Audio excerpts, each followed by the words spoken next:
उर्दू खबर के मुआजिज दोस्तों, मैं हूं माजिद मलिक और आप तमाम देखने और सुनने वालों को अस्सलाम वालेकुम। प्यारे दोस्तों, दुनिया भर में मुख्तलिफ अदवार में इस बात पे तहकीक होती रही है कि बनी इसराइल के 10 गुमशुदा कबीले आखिर कहाँ हैं और अब दुनिया के किस हिस्से में आबाद हैं। मुख्तलिफ तारीखदानों और आज के दौर में मेडिकल साइंस का ये बड़ा ही पसंदीदा मौजू रहा है। आज हम इसी के बारे में बात करते हुए पाकिस्तान, अफगानिस्तान और ईरान में मौजूद पठान कौम के बारे में बात करेंगे। हम आपको बताते चलें कि पठान कौम खुद भी अपने बारे में ये दावा करती है कि वो बनी इसराइल के 10 गुमशुदा कबीलों में से हैं और वो खुद को बनी इसराइल की औलाद ही बताते हैं। आज की इस वीडियो में हम मुख्तलिफ तारीखी हवालों और मेडिकल साइंस का सहारा लेते हुए इस बात को जांचने और परखने की कोशिश करेंगे कि पठान कौम का अपने बारे में ये दावा किस हद तक दुरुस्त है और किस हद तक गलत। हम ये जानने की कोशिश भी करेंगे कि असल में पठान कौम का ताल्लुक किस कौम के साथ है और ये कि ये कौम यहाँ यानी बरे सगीर में कब आई। तो नाज़रीन, हम आपको अपनी पहली कई वीडियोस में बता चुके हैं कि हजरत याकूब अलैहिस्सलाम के 12 बेटे थे और इन्हीं की औलादें आगे चलकर बनी इसराइल के 12 कबीलों में तकसीम हो गई। जब शुमाली हमला आवरों जैसा कि बख्त नुसर ने बनी इसराइल पर हमला किया तो उस वक्त इन 10 कबाइल की हुकूमत अलग थी जिनकी सल्तनत का नाम यहूदा था, जबकि 2 कबाइल यानी कि बिन यूसुफ और बिन्यामीन की सल्तनत अलग थी। शुमाली हमला आवरों के हमले से ये 10 कबाइल जिनकी हुकूमत अलग थी ये हिजरत करके पूरी दुनिया में फैल गए। इसके बाद पूरी दुनिया में इस चीज का कोई सुराग नहीं मिलता कि ये 10 गुमशुदा कबाइल आखिर कहां गए और अब किस इलाके में मौजूद हैं। दुनिया भर में कई अकवाम अपने आप के बनी इसराइल के उन 10 गुमशुदा कबीलों से ताल्लुक का दावा तो करती हैं, लेकिन इनमें से किसी के पास भी कोई सबूत मौजूद नहीं है कि पठान कौम भी इन्हीं अकवाम से ताल्लुक रखती है जो अपने आप को बनी इसराइल के गुमशुदा कबाइल की नस्ल से होने का दावा करते हैं। नाज़रीन, पठान पाकिस्तान, अफगानिस्तान और ईरान के साथ साथ अब दुनिया भर में बहुत बड़ी तादाद में मौजूद हैं। इनकी तरफ से ये दावा किया जाता है कि दरअसल हम ही बनी इसराइल के उन 10 गुमशुदा कबीलों से ताल्लुक रखते हैं जो हमला आवरों की वजह से हिजरत करके बरे सगीर आ गए थे। इस सिलसिले में बहुत सारी किताबें भी लिखी गई हैं। इनमें से पहली किताब बरे सगीर के मशहूर और अजीम मुगल बादशाह शहंशाह अकबर के 9 रत्नों में से एक रत्न अलामा अबुल फजल ने लिखी थी, जिसका नाम आईने अकबरी था। इसके साथ साथ एक पठान मुसन्निफ नेमतुल्लाह की लिखी हुई किताब जिसका नाम तारीख खान जहानी और मखज़न अफगानी है।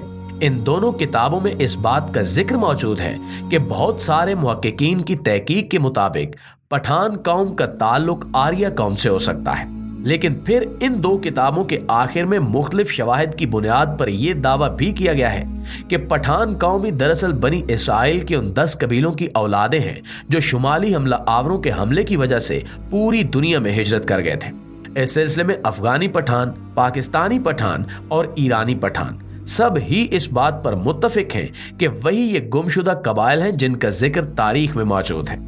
इस सिलसिले में इनका कहना है कि पठानों के कबीले रबानी का ताल्लुक एक गुमशुदा कबीले रेयोबियन से है, जबकि पठानों के कबीले शनवारी का ताल्लुक भी बनी इसराइल के गुमशुदा कबीले शमाउन से है। इसी तरह से पठानों का यह भी कहना है कि लीवानी कबीले का ताल्लुक बनी इसराइल के गुमशुदा कबीले लेवी, जबकि आफरीदी कबीले का ताल्लुक बनी इसराइल के गुमशुदा कबीले एफरान से है। रिवायात के मुताबिक नफ्ताली कबीले का ताल्लुक बनी इसराइल के गुमशुदा कबीले नफ्ताली से है, जबकि वजीरी कबीले का ताल्लुक बनी इसराइल के गुमशुदा कबीले नजीरी से है। लेकिन आपको बताते चलें कि ये तमाम बातें सिर्फ और सिर्फ रिवायात और दावाजात हैं। इनके पीछे कोई भी ठोस सबूत या शजरे नसब मौजूद नहीं है जो इन दावों या रिवायतों को बुनियाद फराहम कर सके। इस सिलसिले में ये जानना भी बेहद जरूरी है कि बनी इसराइल के 10 गुमशुदा कबीले खुद कई यहूदी भी सदियों से तलाश कर रहे हैं। इस सिलसिले में पूरी दुनिया में तहकीक का अमल जारी है। हम जानते हैं कि इस वक्त साइंस बेहद तरक्की कर चुकी है और इसीलिए साइंसी मुहक्किकीन ने इस मामले में एक और टेक्नोलॉजी का इस्तेमाल किया है जिसे हम जेनेटिक्स बायोलॉजी कहते हैं। जेनेटिक बायोलॉजी का इस्तेमाल करते हुए पठानों के डीएनए का मुताला किया गया। डीएनए हर इंसान के हर खुलिये में मौजूद होता है और साइंस इस हद तक तरक्की कर चुकी है कि डीएनए की मदद से ये अंदाजा लगाया जा सके कि कौन सा शख्स कौन सी नस्ल इंसानी से ताल्लुक रखता है, क्योंकि हर इंसानी नस्ल के असरात हमारे डीएनए में मौजूद हैं।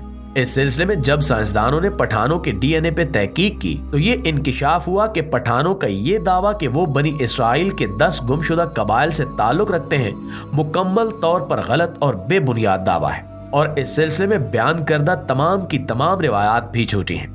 मुहक्किकीन के मुताबिक डीएनए रिसर्च से ये बात सामने आई है कि पठानों का ताल्लुक आर्य कौम से है। आर्य नस्ल वही है जिससे जर्मन लोग भी ताल्लुक रखते हैं और ये कौम यूनान से निकली और फिर पूरी दुनिया में फैल गई। आर्य कौम वही कौम है जिसने बरे सगीर पे भी हमला किया और यहाँ के बसने वाले अमन पसंद लोगों को गुलाम बनाकर बरे सगीर में अपनी साइंसी तरक्की और तहजीब की मदद से इस मुआशरे की बुनियाद रखी जो आज हम बरे सगीर में देखते हैं। आर्य कौम निहायत तरक्की याफ्ता और अपनी अलग तहजीब और मुआशरत वाली कौम थी जो कि अपनी अलग मजहबी अक़दार भी रखती थी। हम आपको ये भी बता दें कि आर्य ने ही बरे सगीर में बुत प्रस्ती की बुनियाद रखी थी। बरे सगीर में हमला आवर होने वाले आर्य कबाइल में से कुछ कबीले इन्हीं पहाड़ों में मुकीम हो गए थे जो आज पाकिस्तान के पश्तून इलाके से लेकर अफगानिस्तान के पख्तून इलाके और ईरानी पहाड़ी इलाके में मौजूद हैं। दूसरे आर्य कबीले बरे सगीर में ही दूसरी अक़वाम से शादी ब्याह करने के बाद मखलूत हो गए और इनकी नस्ल की अलग पहचान बाकी नहीं रही। जर्मन कौम की तरह ही ये कबीले जो अपने बाकी कबाइल से अलग होकर इन इलाकों के मकीन हो गए थे, इनकी अलग शनाख्त और पहचान बाकी रही और वक्त गुजरने के साथ साथ ये कबाइल बढ़ते चले गए जिन्हें हम आज के दौर में पठान कबाइल कहते हैं। इसी साइंसी तहकीक और मुताले पे मबनी एक किताब पाकिस्तान के एक मशहूर डॉक्टर मोहम्मद इलियास ने लिखी है जिसका नाम पश्तूनों का जीनियाती मुताला है।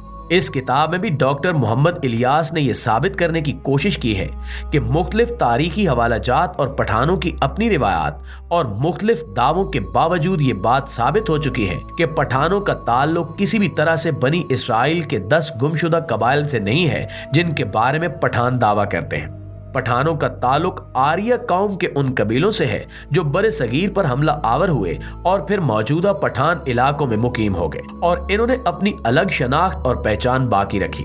यहाँ पे ये जानना भी आम होगा कि ये किताब यानी पश्तूनों का जिनाती मुताला लिखने वाले डॉक्टर मोहम्मद इलियास खुद भी एक पठान है और इन्होंने ये किताब पूरी तहकीक के बाद ही लिखी है। इस सिलसिले में दुनिया के दीगर बड़े बड़े साइंसी इदारों ने भी इस बात की तस्दीक की है कि पठानों का ताल्लुक किसी भी तरह से बनी इसराइल के उन 10 गुमशुदा कबाइल से नहीं है जो मिस्र और फलस्तीन के इलाके से हमला आवरों के डर से पूरी दुनिया में मुख्तलिफ इलाकों में हिजरत कर गए थे। कुरानी हवालों और इस्लामी रिवायात से मालूम होता है कि बनी इसराइल के ये 10 गुमशुदा कबीले जो जान बचाकर पूरी दुनिया में फरार हो गए, इनकी तादाद बहुत कम थी जबकि इनमें से अक्सर हमलों में मारे गए थे और ये दरअसल अल्लाह रब्बुल इज़्ज़त की जानिब से बनी इसराइल पे अजाब था। बनी इसराइल ने अल्लाह रब्बुल इज़्ज़त के अहकामात की मुसलसल खिलाफ वर्जियां की थी जिनकी वजह से अल्लाह ताला ने इन पर इन जालिम हमला आवरों की शक्ल में अजाब नाजिल किया। रिवायात से ये भी मालूम होता है कि इनमें से बचने वाले लोगों ने जब फिर भी नाफरमानी की रविश जारी रखी तो अल्लाह ताला ने इन्हें अजाब के तौर पर बंदरों की शक्ल में तब्दील कर दिया। जी तो नाज़रीन, ये थी हमारी वीडियो और इस बात से ये बात पाया तकमील तक पहुंच जाती है कि पठानों का ताल्लुक किसी भी तरह से बनी इसराइल से नहीं है बल्कि ये आर्य कौम से ताल्लुक रखते हैं। आर्य खुद भी बेहद बहादुर और जंगजू कौम थी और उम्मीद है कि आज की वीडियो ने आपकी बहुत सारी गलतफहमियों का अजाला कर दिया होगा।